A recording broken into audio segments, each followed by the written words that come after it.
नमस्कार, आप देख रहे हैं मध्य प्रदेश और छत्तीसगढ़ बुलेटिन और मैं हूं आपके साथ ज्योति श्रीवास्तव। मध्य प्रदेश और छत्तीसगढ़ बुलेटिन में हम प्रदेश भर की सबसे ताजा, महत्वपूर्ण और भरोसेमंद खबरों पर चर्चा करेंगे। बुलेटिन में नजर डालेंगे राजनीति, प्रशासन, मौसम, अपराध, विकास परियोजनाओं और जनहित से जुड़ी प्रमुख गतिविधियों की। तो बिना देर किए शुरू करते हैं खबरों का सिलसिला।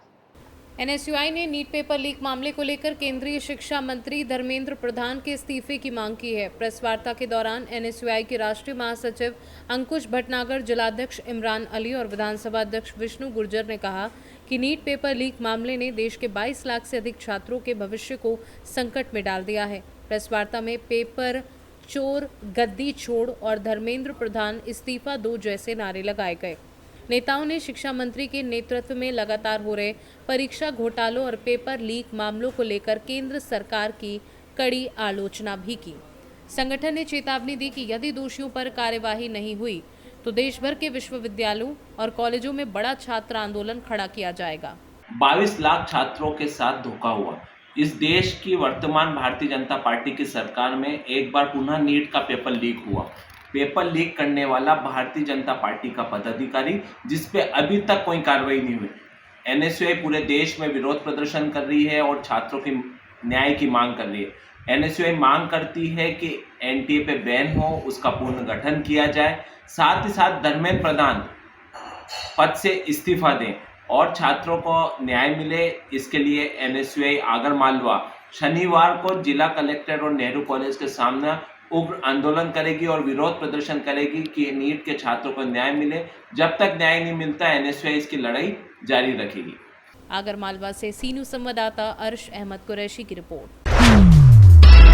छत्तीसगढ़ सरकार द्वारा आम जनता की समस्याओं को इस समाधान के लिए चलाए जा रहे सुशासन तिहार कार्यक्रम के तहत बलरामपुर जिले के शंकरगढ़ विकासखंड अंतर्गत ग्राम पंचायत बेलकोना में जन समस्या समाधान शिविर का आयोजन किया गया। कार्यक्रम में मुख्य अतिथि के रूप में सामरी विधायक उद्देश्वरी पैकरा उपस्थित रहे।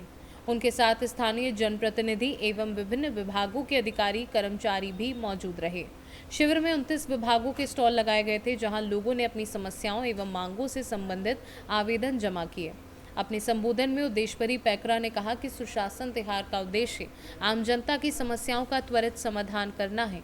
उन्होंने कहा कि शासन लोगों तक योजनाओं का लाभ पहुंचाने और उनकी शिकायतों का निराकरण करने के लिए लगातार प्रयासरत है। विधायक ने अधिकारियों को निर्देश देते हुए कहा कि शिविर में प्राप्त सभी आवेदनों की जांच कर जल्द से जल्द समस्याओं का समाधान सुनिश्चित किया जाए। बलरामपुर से सीनू संवाददाता मुकेश सिंह की रिपोर्ट। छतरपुर जिले के नौगांव थाना अंतर्गत दुबेला म्यूजियम के पीछे तालाब किनारे बैठे युवक युवती के साथ मारपीट, छेड़छाड़ और जान से मारने की कोशिश करने वाले आरोपियों के खिलाफ पुलिस ने कड़ी कार्यवाही की है। आरोपियों ने युवक युवती से शराब के लिए 2000 रुपए की रंगदारी मांगी थी और पैसे न देने पर उनके साथ गाली गलौज व मारपीट की। युवती के साथ अभद्रता की और दोनों को जान से मारने की नीयत से तालाब के पानी में डुबोने का प्रयास किया। पुलिस ने तत्परता दिखाते हुए मुख्य आरोपी शैलेंद्र यादव और दीपक यादव को गिरफ्तार कर न्यायालय में पेश किया है। वहीं घटना में शामिल एक विधि विरुद्ध बालक को भी अभिरक्षा में लेकर बाल न्यायालय भेजा गया है।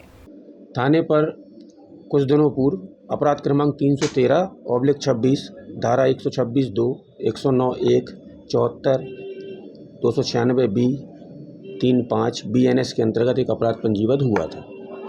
इस अपराध में का घटना स्थल दुबेला था, जो कि एक टूरिस्ट प्लेस है। वहाँ पर शुभ मिश्रा, जो कि छतरपुर के निवासी हैं, अपनी मंगेतर के साथ घूमने आए थे। तभी आरोपी शैलेंद्र यादव, दीपक यादव और विनीत घोष और इनके साथ एक विधि विरुद्ध बालक, 4 लोगों ने इनकी बिना किसी बात पर से मारपीट करना शुरू कर दी और इनसे शराब पीने के लिए पैसे भी मांगे। और पैसे ना देने पर ये इतने उग्र हो गए कि इनके साथ जो लड़की थी उसको उठाकर इन लोगों ने तालाब में फेंक दिया। बड़े मुश्किल में राहगीरों ने उनकी जान बचाई। ऐसी परिस्थिति थी। इसके बाद जब हमें कुछ एविडेंस मिला, उसके हिसाब से हमने धाराओं में कार्रवाई की, अपराध को आगे बढ़ाया। विवेचना के दौरान आज दिनांक को पुलिस द्वारा आरोपी शैलेंद्र यादव और दीपक यादव, शैलेंद्र यादव निवासी धामची, दीपक यादव निवासी नौगांव, इनको गिरफ्तार किया गया है और इनको माननीय न्यायालय में प्रस्तुत किया जा रहा है। एक विधि विरुद्ध बालक को भी गिरफ्तार किया गया है जिसको बाल न्यायालय में किशोर न्याय बोर्ड के समक्ष प्रस्तुत किया जा रहा है। इसका एक शेष आरोपी है विनीत घोष। उसी दिनांक को, घटना दिनांक को ही इनके द्वारा एक अपराध थाना ओरछा रोड के अंतर्गत ग्राम महेवा के आसपास कहीं पर किया गया था। उस वाले अपराध में विनीत घोष पूर्व में गिरफ्तार हो चुके हैं। उस संबंध में हम विधिक कार्रवाई कर उनकी गिरफ्तारी करना सुनिश्चित करेंगे। सर, इनके ऊपर पूर्व में भी क्या अपराध दर्ज है? सर, इनके ऊपर पूर्व में भी अपराध हैं। इनमें से किसी के पास जैसे आर्म्स एक्ट की भी कार्रवाई हो गई है, कट्टा भी बरामद हुआ था उनके पास पूर्व से, और पूर्व में भी इनके ऊपर कई अपराध पंजीबद्ध हैं। एक बार किसी की गाड़ी फोड़ने का भी अपराध पंजीबद्ध है, और शेष अपराधों के विषय में अभी मुझे संज्ञान नहीं है। छतरपुर से सी न्यूज़ संवाददाता कुलदीप सक्सेना की रिपोर्ट। नीट यूजी परीक्षा पेपर लीक मामले की निष्पक्ष जांच और दोषियों के खिलाफ कठोर कार्यवाही की मांग को लेकर यूथ कांग्रेस गुड़ विधानसभा द्वारा राष्ट्रपति के नाम ज्ञापन सौंपा गया। यूथ कांग्रेस गुड़ विधानसभा अध्यक्ष रोहित यादव के नेतृत्व में कार्यकर्ताओं ने एसडीएम गुड़ के माध्यम से राष्ट्रपति को ज्ञापन भेजा। ज्ञापन में कहा गया कि देश भर के लाखों छात्रों के भविष्य से जुड़ी नीट यूजी परीक्षा में पेपर लीक जैसी गंभीर घटना सामने आने से छात्रों और अभिभावकों में भारी आक्रोश एवं निराशा है। युवा कांग्रेस नेताओं ने कहा कि इस घटना ने देश की परीक्षा प्रणाली की पारदर्शिता और विश्वसनीयता पर बड़ा सवाल खड़ा कर दिया है। उन्होंने आरोप लगाया कि केंद्र और राज्य की भाजपा सरकार छात्रों के भविष्य की सुरक्षा करने में पूरी तरह विफल रही है। युवाओं ने मांग की कि पूरे मामले की उच्चतम न्यायालय की निगरानी में निष्पक्ष जांच कराई जाए तथा दोषी अधिकारियों और पेपर लीक माफियाओं के खिलाफ कठोरतम कार्यवाही की जाए। ज्ञापन सौंपने के दौरान रामनारायण सिंह नीरज, राजपूत कुशवाहा, धनंजय पटेल, अनिल सोनी, सनत दहिया सहित बड़ी संख्या में कार्यकर्ता एवं युवा साथी उपस्थित रहे।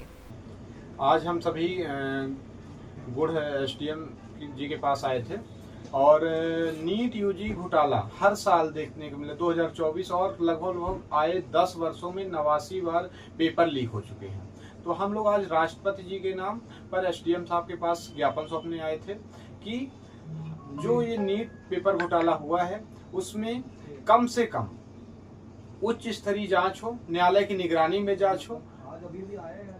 अगर ये दोषियों की कार्रवाई नहीं होती है तो हम लोग आगे उग्र आंदोलन करने में बाध्य होंगे। रीवा से सी न्यूज़ संवाददाता अर्जुन तिवारी की रिपोर्ट।